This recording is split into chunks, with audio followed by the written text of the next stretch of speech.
একবার আমি লন্ডন থেকে লন্ডন শহরে রাত্রে যাচ্ছি, রাত 2টা-2:30 হবে। প্রতিমধ্যে রেড সিগন্যাল জ্বলল, গাড়িটা থামায় দিল, সামনে আর গাড়ি টাড়ি নেই। আমি ড্রাইভারের বললাম যে গাড়ি টাড়ি তো নাই সামনে, আমরা তো ইচ্ছা করলে যেতে পারি। ড্রাইভার বলল পারি, কিন্তু যাব না। কেন যাবেন না? বলল যে এই সিগন্যালের সাথে ক্যামেরা আছে, অটোমেটিক ক্যামেরা।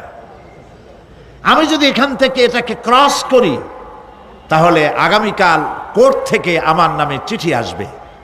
রাত 2:45, এই রঙের গাড়ি, এত নাম্বার গাড়ি, এবং আপনার চেহারা শরীফ এই।